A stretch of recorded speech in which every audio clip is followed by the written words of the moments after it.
Hello everyone, welcome to my YouTube channel education plus.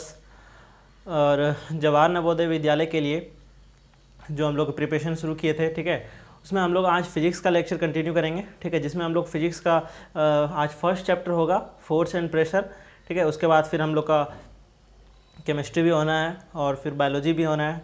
चलिए आज हम लोग देखते हैं फोर्स और प्रेशर, ठीक है, जो हम लोग का 12th चैप्टर है। फोर्स और प्रेशर, फोर्स और प्रेशर है क्या चीज़। आज फर्स्ट लेक्चर है तो जिसमें हम लोग फोर्स को डिस्कस करेंगे, ठीक है। उसके बाद सेकंड लेक्चर होगा जिसमें हम लोग प्रेशर को डिस्कस करेंगे। फोर्स क्या चीज़ है? कोई भी सामान हम लोग उठाते हैं या फिर किसी सामान को हम लोग पुश करते हैं या पुल करते हैं। पुश मतलब क्या होता है? सपोज करते हैं कि ये एक बॉक्स है, ठीक है। सपोज करते हैं ये क्या बॉक्स है,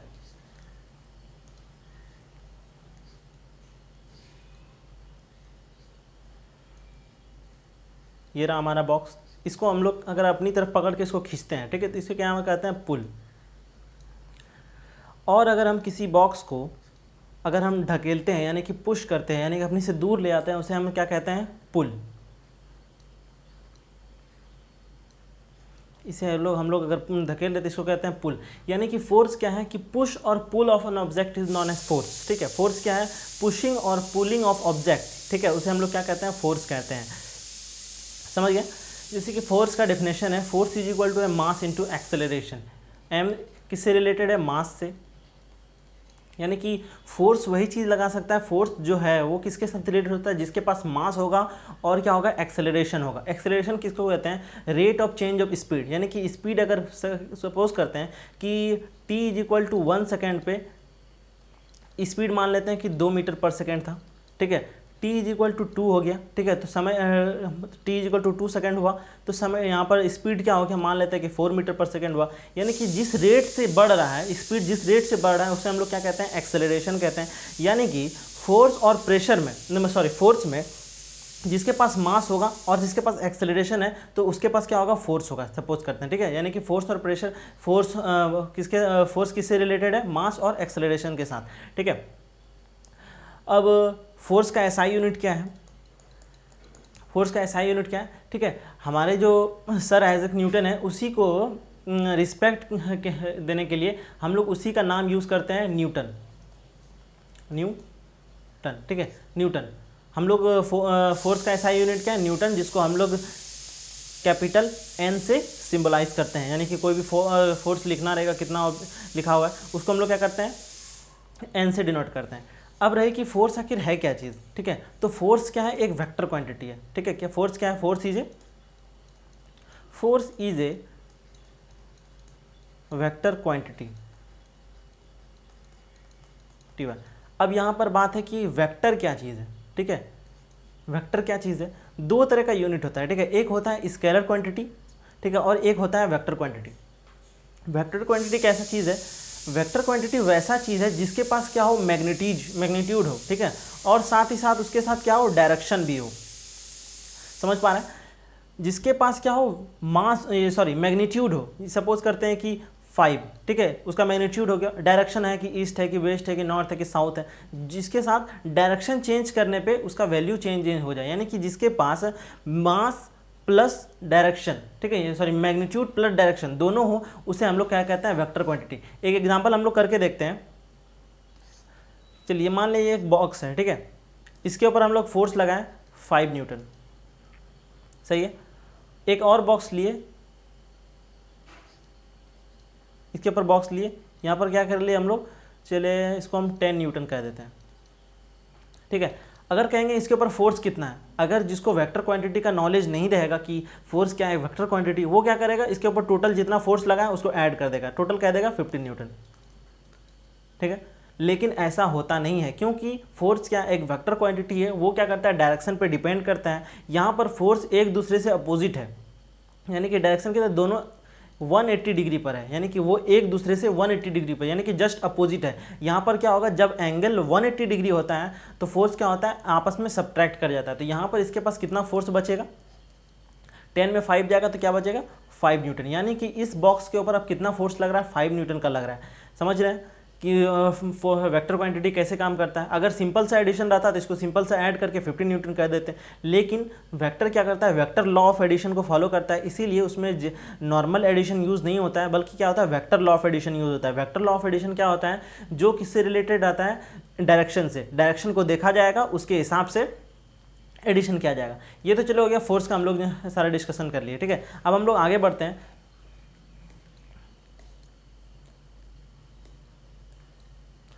अब हम लोग आगे देखते हैं कि फोर्स आखिर कर क्या चीज़ कर सकता है, फोर्स क्या क्या कर सकता है, ठीक है। फर्स्ट है, force can change the direction of A motion. ये स्टेटमेंट क्या कह रहा है, ये कह रहा है कि फोर्स क्या कर सकता है, किसी भी मोशन का, ठीक है, डायरेक्शन को चेंज कर सकता है। मान लें कि ये एक बॉल है, ठीक है, ये इस डायरेक्शन में मूव कर रहा है, ठीक है। हम क्या किए, एक रॉड लिए और इसको इस पर हिट कर दिए, तो ये बॉल अब क्या होगा, इधर चला जाएगा। यानी कि फर्स्ट बॉल इधर आ रहा था, अब बॉल कहाँ चला गया, इधर चला गया। यहाँ पर हुआ क्या, हमने एक फोर्स लगाया, किसके हेल्प से, स्टिक के हेल्प से हिट किए बॉल को, तो बॉल आया इधर, आ रहा था इधर, इस डायरेक्शन में आ रहा था। जैसे हम लोग हिट किए तो इसका क्या डायरेक्शन चेंज हो गया, ठीक है। यानी कि फोर्स क्या कर सकता है, किसी भी चीज़ का डायरेक्शन को चेंज कर सकता है। अब नेक्स्ट है, it can change the shape of a body. क्या कर सकता है ये फोर्स किसी भी बॉडी का क्या कर सकता है, डायरेक्शन को चेंज कर सकता है। एक बॉल है, सॉफ्ट बॉल है, एक बॉल है, इसके ऊपर हम लोग क्या किए, फोर्स लगा दिए। इसके ऊपर हम लोग मान लें 5 न्यूटन का फोर्स लगा दिए, इस डायरेक्शन में से फोर्स लगा दिए, तो ये क्या होगा, अब बॉल अगर मान लें सॉफ्ट है, ठीक है, डिफॉर्म हो सकता है, तो इसका क्या हो जाएगा, ऐसा कुछ हो जाएगा। यानी कि क्या हो जाएगा, उसका शेप चेंज हो जाएगा, ठीक है। अब यहाँ पर हाथ आ गया, ठीक है, यानी कि फोर्स ने क्या किया, किसी भी बॉडी का क्या कर दिया, शेप को चेंज कर दिया। और फोर्स क्या कर सकता है, थर्ड स्टेटमेंट है, फोर्स क्या कर सकता है, किसी भी बॉडी की मोशन को रोक सकता है। जैसे कि मान लें कि एक कार है,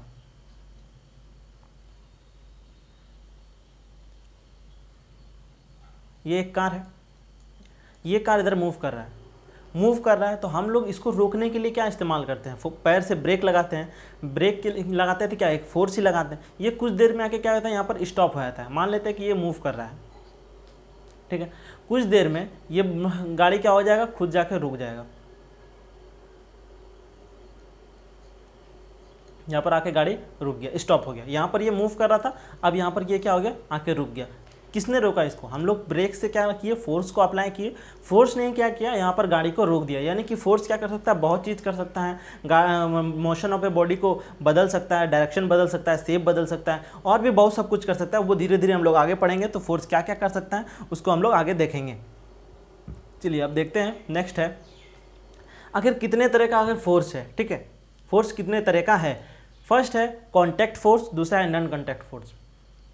कॉन्टैक्ट से पता चल रहा है, यानी कि वैसा फोर्स जिसको हम लोग को फील करने के लिए, अनुभव करने के लिए हमको उसको क्या करना पड़ेगा, फिजिकली टच करना पड़ेगा। यानी कि उसके ऊपर फिजिकली हमको कॉन्टैक्ट में आना पड़ेगा, तो वो क्या हो जाएगा, कॉन्टैक्ट फोर्स। जो फोर्स को हम लोग को अनुभव करने के लिए, फील करने के लिए हमको उसके कॉन्टैक्ट में नहीं जाना पड़ेगा, ठीक है, तो उसको क्या कहते हैं हम लोग, नॉन कॉन्टैक्ट फोर्स।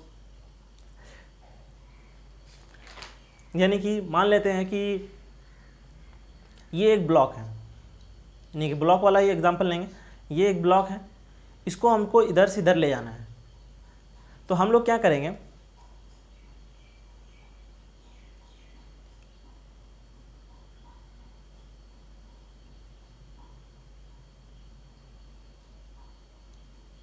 क्या कर रहे हैं, इसको इधर पुश कर रहे हैं, ठीक है, इधर पुश कर रहे हैं।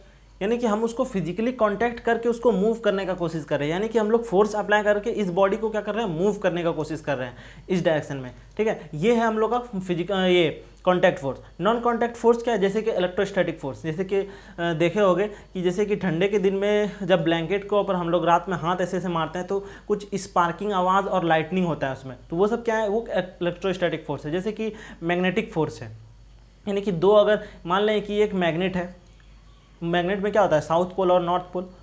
अगर मान लें कि अगर सेम पोल को हम लोग कभी बचपन में खूब खेले होंगे कि जब हम लोग दो पोलैरिटी को एक साथ लाते हैं तो वो क्या होता है, मैग्नेट एक दूसरे से दूर भागने लगता है, या तो इधर भाग जाएगा, कोई इधर भाग जाएगा, जिसको हम लोग फ्री छोड़ेंगे वो भाग जाएगा। तो हमको इस फोर्स को अनुभव करने के लिए किसी को फिजिकली कांटेक्ट में आना नहीं पड़ा, क्या कि हम लोग बस उसके तरफ में लाए, उसके फील्ड में जैसे ही लाए तो वो फोर्स क्या हुआ, एक्सपीरियंस करना शुरू हो गया। यानी कि ये मैग्नेट या तो इधर चला जाएगा या तो इधर चला जाएगा, जो मैग्नेट फ्री रहेगा वो मैग्नेट दूर चला जाएगा। यही है मैग्नेटिक कॉन्टैक्ट फोर्स और नॉन कॉन्टैक्ट फोर्स। ठीक है, कॉन्टैक्ट फोर्स में यहाँ पढ़ लेते हैं। यानी कि कॉन्टैक्ट फोर्स क्या है, the type of a force experience by body when they are direct contact with, जो हम अभी बताएं कि कॉन्टैक्ट फोर्स क्या है, वैसा फोर्स है जिसको हम लोग को फील करने के लिए, ठीक है, क्या करना पड़ेगा, हमको फिजिकली कॉन्टैक्ट करना पड़ेगा। जैसे कुछ फोर्स का एग्जाम्पल है, जैसे कि मस्कुलर फोर्स, दूसरा है फ्रिक्शनल फोर्स, नॉर्मल फोर्स और टेंशन फोर्स। ठीक है, अब एक मस्कुलर फोर्स क्या चीज़ है, मस्कुलर फोर्स है the force applied by the effort of our muscles, यानी कि वैसा फोर्स जिसको हम लोग को अप्लाई करने के लिए अपने मसल्स का इस्तेमाल करना पड़े। For example pulling of a box, यानी कि lifting of a box, kicking off A ball, यानी कि हम लोग को किसी चीज़ को उठाने के लिए, ठीक है, किसी चीज़ को दूर फेंकने के लिए हम लोग क्या करते हैं, उसको पकड़ते हैं अपना मसल्स का इस्तेमाल करके, यानी कि उसके हेल्प से। जैसे फॉर एग्जांपल एक पेन रखा हुआ है, उसको हम लोग को उठाना रहेगा तो हम लोग मसल्स का इस्तेमाल करेंगे और उस पेन को उठाएंगे और कहीं दूर रखेंगे। जैसे कि यहाँ पर एक बॉय है, वो एक रॉक को क्या कर रहा है, दूर करने का कोशिश कर रहा है। ठीक है, एक दूर करने का कोशिश कर रहा है, और यहाँ पर एक बॉक्स है। ठीक है, ये एक बॉक्स है, इस बॉक्स को क्या कर रहा है, ये अपनी तरफ खींचने का कोशिश कर रहा है। ये क्या कर रहा है, इस बॉक्स को उठा के कहीं दूर ले जाने की कोशिश कर रहा है। यानी कि ये सब किसके मदद से हो रहा है, ये अपनी मसल्स का पावर का इस्तेमाल करके ये सब काम कर रहा है। तो इस टाइप के फोर्स को हम लोग क्या कहते हैं, मस्कुलर फोर्स। अब नेक्स्ट है कि फ्रिक्शनल फोर्स आखिर क्या चीज़ है। फ्रिक्शनल फोर्स क्या है, फ्रिक्शनल फोर्स है it is the force that come into the action, यानी कि फ्रिक्शनल फोर्स वैसा फोर्स है, ये एक्शन में आता है। ठीक है, तभी हम लोग को दिखता है जब क्या हो, कोई दो ऑब्जेक्ट का सरफेस एक दूसरे के कांटेक्ट में हो। मान लें कि ये एक सरफेस है और ये एक दूसरा सरफेस है, जब ये दोनों सरफेस एक दूसरे के कांटेक्ट में आएगा, ठीक है, तभी इसमें क्या होगा, फ्रिक्शनल फोर्स लगेगा। Body to come contact with each other and oppose the motion of direction. Suppose करते हैं, यानी कि अगर ये बॉडी अगर ऐसे रखा हुआ है, अगर एक दूसरे के कांटेक्ट में, तो यहाँ पर फ्रिक्शन फोर्स लग रहा है, फ्रिक्शन फोर्स लग रहा है। ठीक है, जैसे कि अगर हम लोग देखें होंगे, मान लें कि एक प्लैंक है, ये एक प्लैंक है, इसके ऊपर हम लोग एक बॉक्स को रख दिए। ठीक है, इस बॉक्स को रखे हैं, इसको जैसे एक लाइन ही ले लेते हैं, इसके ऊपर हम लोग क्या किए, एक बॉक्स को रख दिए सपोज करते हैं, और जैसे ही हम इसको ऐसे उठाते जाएंगे, ऐसे उठाते जाएंगे, एक समय ऐसा आएगा कि बॉक्स क्या होगा, खुद ब खुद स्लिप कर जाएगा। क्यों, उतना अगर गिरना होता तो जैसे हम इसको मूव किए तैसे ही गिर जाता, लेकिन तुरंत नहीं गिरता है। एक समय आता है जब वो क्या करता है, वहाँ से स्लिप करता है। क्यों उतना देर के बाद में क्यों स्लिप करता है, स्लिप इसलिए करता है कि उतना देर तक फ्रिक्शनल फोर्स का होल्डिंग कैपेसिटी रहता है कि हाँ, इतना देर तक हम बॉक्स को अपने ऊपर फ्रिक्शन के फोर्स की वजह से हम रोक सकते हैं। तो इसीलिए वो हम आगे पढ़ेंगे ये कौन सा फ्रिक्शन का पार्ट आता है। यानी कि फ्रिक्शन फोर्स कैसा फ्रिक्शन फोर्स है, ये वो फोर्स है जो क्या करता है, कॉन्टैक्ट में आता है, मतलब एक्शन में आता है कब, जब दो सतह यानी कि दो सरफेस एक दूसरे में कांटेक्ट में आने के बाद ये काम शुरू करता है। चलिए देखते हैं कि क्या क्या और फ्रिक्शन फोर्स है। जैसे फ्रिक्शनल फोर्स है स्टैटिक फ्रिक्शन, स्टैटिक मतलब रुका हुआ, यानी कि कोई भी ऑब्जेक्ट मान ले रुका हुआ है, जैसे कि ये इसका एग्जांपल है, यानी कि एक बॉडी ऐसे इसके ऊपर रखा हुआ है, यहाँ से समझ में नहीं आएगा, एक बॉक्स बना ही लेते हैं, यानी कि एक बॉक्स इसके ऊपर रखा हुआ है, इसके पास बॉक्स रखा हुआ, इसके ऊपर फ्रिक्शन लग रहा है। ठीक है, वही जो एग्जांपल दिए थे, अगर हम इसको मूव करेंगे, कुछ देर मूव करेंगे तब ये स्लाइड करेगा, यानी कि इसके ऊपर कुछ फ्रिक्शन फोर्स लगा हुआ है जो क्या कर रहा है, इस बॉक्स को इसके ऊपर टिकाने का पावर रख रहा है। अगर जैसे ही हम इस एरो को जैसे हम लोग मूव करेंगे, जैसे ही मूव करेंगे तो ये ब्लॉक क्या होगा, खुद ब खुद स्लिप करने लगेगा। क्यों स्लिप करेगा, जो फ्रिक्शन फोर्स नहीं संभाल पाएगा, यानी फ्रिक्शन फोर्स कम हो जाएगा और ब्लॉक क्या हो जाएगा, यानी कि उसका जो मास है, जो mg है, अभी समझ में आ रहा है कि नहीं आ रहा है नहीं पता, mg ज़्यादा हो जाएगा फ्रिक्शन फोर्स से, तो वो ब्लॉक क्या हो जाएगा, स्लिप कर जाएगा। ये हुआ स्टैटिक फ्रिक्शन। दूसरा है कि स्लाइडिंग फ्रिक्शन क्या होता है। ठीक है, स्लाइडिंग फ्रिक्शन क्या है, जैसे कि यहाँ पर एक रैंप रखा हुआ है, ठीक है, यानी कि एक एज रखा हुआ है, एक स्लाइडर रखा हुआ है, ठीक है, इसके ऊपर एक बॉक्स रखा हुआ है। अब जो ये बॉक्स का मोशन कहाँ होगा, यानी कि इस बॉक्स का मोशन दिख नहीं रहा है, इस बॉक्स का मोशन इधर होगा, इस बॉक्स का मोशन इधर होगा, और फ्रिक्शन फोर्स क्या करता है, ऑलवेज लगता है, कहाँ लगता है, opposite to the motion of body. यानी कि यहाँ पर क्या लिखा हुआ था, come in contact each other and opposite to the direction of motion, यानी कि जहाँ पर मोशन होगा, जैसे इस बॉक्स का मोशन इधर हो रहा था तो फ्रिक्शन फोर्स कहाँ लग रहा है, इधर लग रहा है। अगर सपोज करते हैं कि ये बॉक्स का मोशन अगर इधर हो रहा होता तो क्या करता, फ्रिक्शन फोर्स इधर लगता, यानी कि फ्रिक्शन फोर्स क्या करता है, opposite to the direction of motion, यानी इस बॉक्स का मोशन किधर हो रहा है, इधर हो रहा है, तो इसका फ्रिक्शन फोर्स किधर लगेगा, फ्रिक्शन फोर्स इधर लगेगा। इसमें और सब भी चीज़ें, यानी कि इसका कुछ मास होगा तो इसके ऊपर ग्रेविटेशनल फोर्स लगता होगा, mg लग रहा होगा, ठीक है, नॉर्मल, अभी नॉर्मल पढ़ेंगे, ठीक है, ये समझ गए। अब है दूसरा कि रोलिंग फ्रिक्शन। रोलिंग फ्रिक्शन क्या है, रोलिंग फ्रिक्शन किस पे लगता है, जो बॉडी क्या कर रहा है, रोल कर रहा हो, यानी कि सिलेंड्रिकल बॉडी या फिर स्पेरिकल बॉडी, जो चीज़ सरफेस पे रोल कर रहा हो उस पे, यानी कि देखे होगा कभी अगर मार्बल को,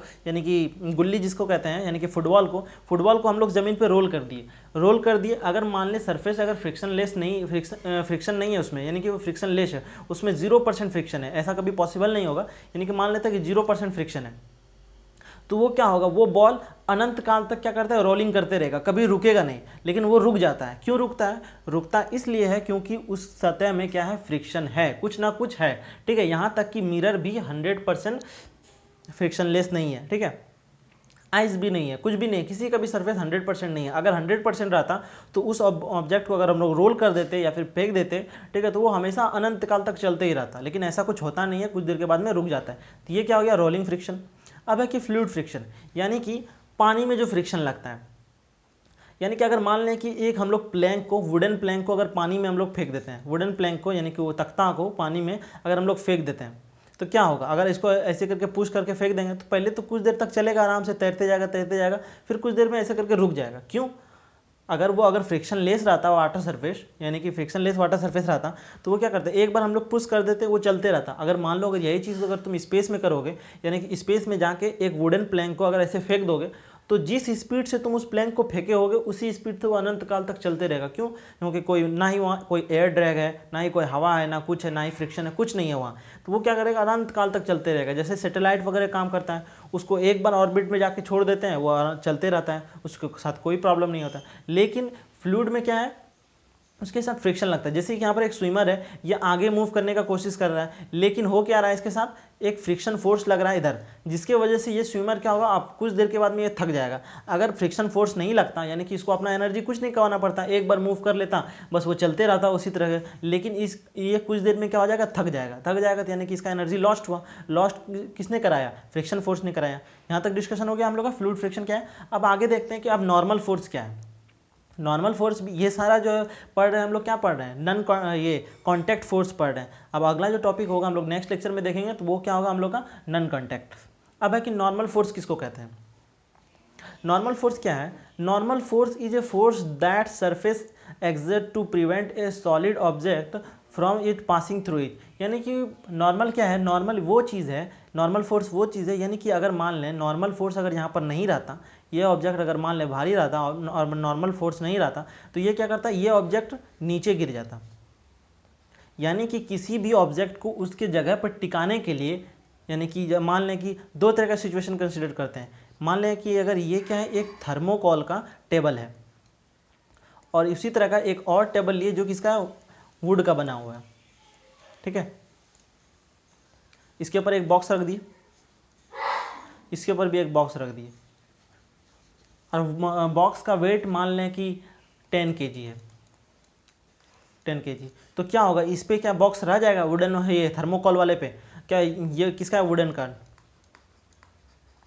ये वुडन से बना हुआ है, यानी कि वुड से बना हुआ है। वुड वाला तो आराम से संभाल लेगा, लेकिन ये फोम वाला क्या करेगा, थर्मोकोल से जो बना हुआ है, ये क्या करेगा, नहीं संभाल पाएगा। क्यों, क्योंकि यहाँ पर नॉर्मल फोर्स उतना है ही नहीं कि ताकि इसका जो मास mg है, ग्रेविटेशनल फोर्स है, इसका भी ग्रेविटेशनल फोर्स है mg, और यहाँ क्या लग रहा है, नॉर्मल फोर्स जो आता है always perpendicular to the surface लगता है, यानी कि सरफेस से हमेशा 90 डिग्री पर लगेगा, ठीक है, समझ गए, ये हो गया। यानी कि अगर इस सिचुएशन में mg जो है वो नॉर्मल फोर्स के बराबर नहीं है, जिसके वजह से क्या होगा, ये बॉडी, ये ऑब्जेक्ट क्या होगा, वो गिर जाएगा नीचे, यानी कि इसको फाड़ के अंदर चला जाएगा। क्यों, क्योंकि यहाँ पर नॉर्मल फोर्स उतना कैपेबल है ही नहीं कि हम लोग वो क्या करें, mg को बैलेंस कर सके। लेकिन वुडन में इतना शक्ति है कि वो क्या कर सकता है कि अपने इस बॉक्स का जो मास है, इसके द्वारा जो ग्रेविटेशनल फोर्स लग रहा है उसको आराम से झेल ले, यानी कि normal force is equal to क्या हो जाएगा, mg। mg होने की वजह से ये क्या करेगा, इसको अगर झेल लेगा। सपोज करते हैं इसके ऊपर अगर हम डोजर को ला के देंगे, यानी कि जेसीबी को ला के रख देंगे, वो क्या करेगा, इसको तोड़ देगा। क्यों? क्योंकि इसके पास उतना ताकत रहेगा नहीं, यानी कि जेसीबी का तो वेट बहुत ज़्यादा होगा, यानी कि उसका ग्रेविटेशनल फोर्स भी ज़्यादा होगा। फोर्स ज़्यादा होगा तो ये टेबल उसको संभाल नहीं पाएगा। इसीलिए नॉर्मल फोर्स क्या करता है, mg को बैलेंस करता है और वो ऑब्जेक्ट उसके सतह पर टिका हुआ रह जाता है। यही है नॉर्मल फोर्स, ज़्यादा कुछ नहीं है। नॉर्मल फोर्स का इस्तेमाल बहुत ज़्यादा है हायर स्टडीज़ में। नॉर्मल फोर्स को आराम से समझ लो, क्योंकि ज़्यादा भी जितना भी न्यूटन लॉज ऑफ मोशन हम लोग आगे पढ़ेंगे उसमें हर वक्त आप लोगों को नॉर्मल सीखना होगा। नॉर्मल सही से सीख लीजिए। अब नेक्स्ट है, अब है टेंशन फोर्स। टेंशन फोर्स क्या चीज़ है, यानी कि सपोज यहाँ पर दो लड़का है, एक जैक है और दूसरा है डेविड। ये दो लड़का है, वो क्या कर रहा है, एक रोप को लेके क्या कर रहा है, खींच रहा है, यानी कि कुछ तो एनर्जी लगा रहा होगा। यानी कि सपोज करते हैं कि यहाँ पर ये 10 न्यूटन लगा रहा है, ये 30 न्यूटन लगा रहा है, यानी कि दोनों फोर्स लगा रहा है। फोर्स लगा रहा है, ये फोर्स जा कहाँ रहा है, कोई भी कभी भी एनर्जी तो बर्बाद नहीं होता है। यानी कि ये जो फोर्स लगा रहा है, फोर्स क्या एक फॉर्म ऑफ एनर्जी है, ठीक है। फोर्स लगा रहा है, ये जा कहाँ रहा है, यानी कि वो क्या हो रहा है, इसमें स्टोर हो रहा है, यानी कि किसके फॉर्म में, एक टेंशन डेवलप हो रहा है उसमें। यानी कि ये सारा फोर्स इस टेंशन में, अगर मान लें इन दोनों का फोर्स अगर इस टेंशन के अगर ज़्यादा हो जाएगा, इसका होल्डिंग कैपेसिटी जितना है उससे अगर ज़्यादा हो जाएगा, ये जो फोर्स लगा रहा है, ये रस्सी क्या हो जाएगा, यहाँ से कट जाएगा, टूट जाएगा, ब्रेक हो जाएगा। यानी यही कह रहा है, the force that is develop in a rope, किसमें, रोप में, धागा में, यानी कि थ्रेड में, और क्या, केबल में, ठीक है। एज स्ट्रेच अंडर अप्लाई, यानी कि क्योंकि जब उसको खींचते हैं, यानी कि उसके ऊपर फोर्स लगाते हैं, तब क्या होता है, उसमें टेंशन डेवलप होता है, ठीक है। इसमें क्या होता है, टेंशन फोर्स। इसी को क्या बोलते हैं हम लोग, टेंशन फोर्स। यानी कि टेंशन फोर्स कब डेवलप होता है, जब हम लोग क्या करते हैं, किसी भी रोप को खींचते हैं तो उसमें टेंशन डेवलप होता है। वो टेंशन फोर्स किसके वजह से डेवलप होता है, हम जो फोर्स लगाते हैं रस्सी पे, उसी पे, ठीक है। जैसे कि अब हम लोग एक एग्जांपल करके देखते हैं। सपोज करते हैं कि एक बॉक्स है, यहाँ पर ये थ्रेड है, ये बॉक्स है, एक ये बॉक्स है, ये बॉक्स है। इस बॉक्स का मान लेते हैं कि इस बॉक्स का मास समझ लेते हैं क्या है, 5 kg। तो इसका ग्रेविटेशनल फोर्स कितना होगा, जब ग्रेविटेशनल फोर्स क्या होता है, फोर्स इज इक्वल टू क्या होता है, ma, यानी कि फोर्स यहाँ पर क्या हो जाएगा, 5 × g। यहाँ पर एक्सेलरेशन क्या है, एक्सेलरेशन ड्यू टू ग्रेविटी, यानी कि 5g, यानी कि फोर्स इज इक्वल टू हो गया 5g। और जो हम लोग फोर्स लगाते हैं वही तो टेंशन में टेंशन फोर्स बनता है। जो भी इस रस्सी को कौन खींच रहा है, यानी कि यही फोर्स तो लगा रहा है। ये बॉक्स लगा रहा है, उस पर कितना 5g फोर्स लगा रहा है, यानी कि जो फोर्स ये लगा रहा है वही टेंशन फोर्स में डेवलप होगा, ठीक है। तो यहाँ पर टेंशन कितना होगा, टेंशन इज इक्वल टू हो जाएगा 5g, ठीक है। Just a second.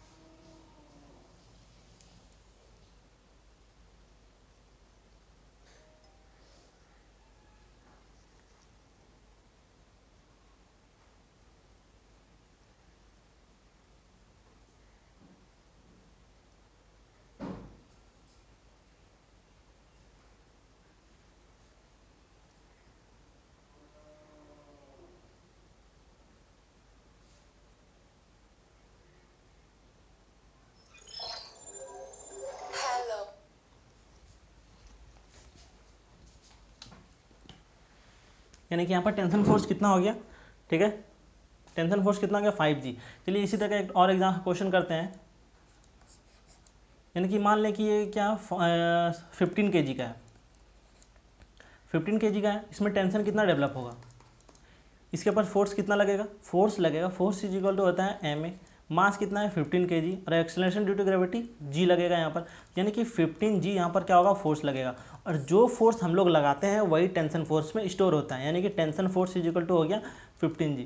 होप करते हैं कि आप लोग को सारा चीज़ समझ में आ गया होगा यहाँ तक।